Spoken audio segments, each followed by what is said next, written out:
Hey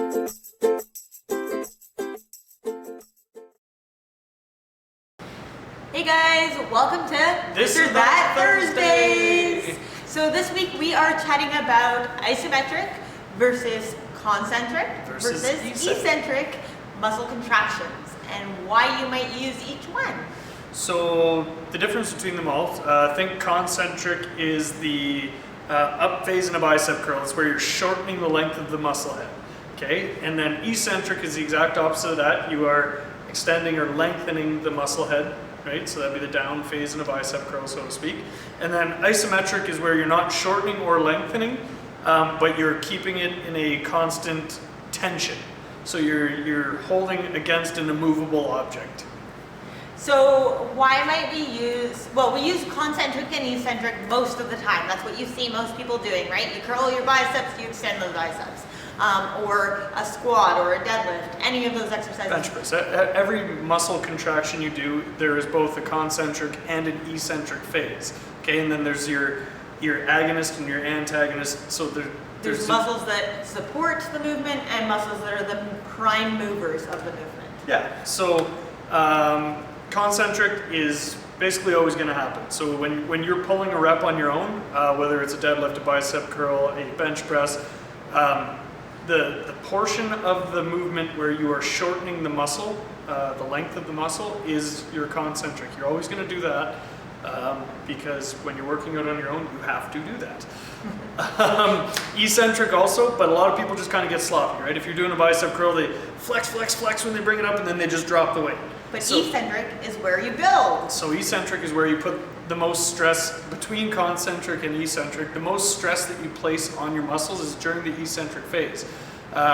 Picture coming down with a bench press when you're stretching and pulling that down, right? And you're engaging properly, you're actually pulling that muscle down and to the side, and then when you push it back out, sure, there's a lot of force on that push, but where you're actually getting your strength is where you're letting it down nice and slow. And the strength comes from tearing those muscle fibers, so your muscle is having to rebuild and build on top of itself, creating a bigger muscle. Think of time under tension. So if you are doing a bicep curl, again, we'll go back to that because it's the easiest, it's the most visual one you can do. When you're flexing that muscle on the way up, you're getting a lot of force and power out of that, and then when you're letting it down super slow, if you bring it down just at a nice slow pace, you're putting a lot more tension on that muscle. So we use concentric on a regular basis. That's what most people do. But like Mike said, we don't always focus on what the eccentric phase might look like. And where we can kind of play around with this is when we come into tempo of exercises. So often we'll say like quick up, slow down, or slow up, quick down. So it might be like 2 counts up. So 1, 2, 1 down. 1, 2, 1 down, or you can change that where you go 1, 2, 3, 1, 2, 3, and it's slow in both ranges. There's lots of different ways that you can play around with the tempo for a concentric and an eccentric contraction.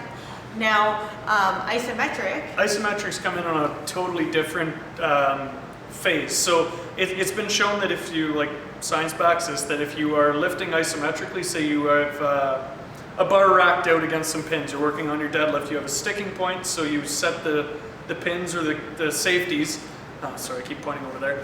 Of where you want to be able to work on that pull, and then you pull the bar into it, and then just pull with maximal effort. You can actually exert 130% of your muscle strength that you normally can because you're pulling into an object that isn't going to move.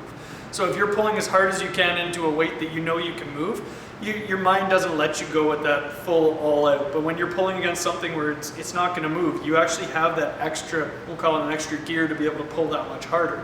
So isometric movements are actually really good for getting past sticking points. If you've ever hit a point, say you're doing a squat and you get down to the bottom of your squat, you're right in the hole, and you always have a hard time pushing off the floor there. So this is where you can use an isometric to actually build your way past that, because when you're isometrically pushing, you have that extra 30% of strength that you wouldn't normally have access to, that you can push into this bar. So now you're pushing with that extra strength at your lowest and your worst position, we'll call it, your position of least power, and then you can push into there at that point and be able to build your muscles in that range. So essentially what you'd be doing is it's taking your bar and making it so that the bar isn't going to move, and maybe you load it onto you have it loaded in the rack, and you're going to bring your neck up to that point, and you try and stand up into it and forcing as much power through your legs and driving up, even though that bar is not going to move. And that would be that isometric contraction. So the muscle's not shortening or lengthening. It is staying in one state, essentially, with staying maximum static, force. but maximum force. Yeah, so you actually get more muscle recruitment at that point. So muscle recruitment works, you get your type 1 fibers, your slow twitch always hit first, and then you come into your type 2 fibers. That's how your muscles work when you're lifting. So you want more muscle recruitment to build more muscle. So if you're doing an isometric hold, your type 1 fatigue out fast, because those are your slow twitch, your endurance muscles, for say running a race, things like that. And then your fast twitch, your explosive muscles then start pushing too, and now you have the entire recruitment pattern pushing through this base where you're trying to push the weights where you can't. So essentially, there is benefit to all of the things, all of concentric, eccentric, and isometric, and there's different reasons why you might use them, depending on what your goal is in the gym or in a specific muscle or exercise. Like Mike said, isometrics are mainly used for getting past sticking points in some of your bigger exercises. So things like squats, deadlifts, lunges, bench press, even bicep curls, where you might hold that static curl position. Even if it's not for specifically a sticking point, isometrics are great for sticking points. That's what I use them for with my clients if they're having an issue getting, say they're doing a deadlift and they always hit the same sticking point when they're doing their deadlift. They hit a point of fatigue. I will set the bar there and I will make them hate me by pulling into that bar for 30 seconds at a time, just stressing their muscles. Well, guess what? Now they can actually increase their deadlift, and they're like, oh, I didn't know how that was going to work. Well, this is why we do this. Eccentric motions, so like for myself, for example, I have a shoulder injury, and so when I do a bicep curl, I really focus on that eccentric, or that way down, or not bicep curl, bench press, there we go. sorry, on the way down, and that what it does is it's loading those muscle fibers under tension and allowing them to get that lengthening stretch state under tension.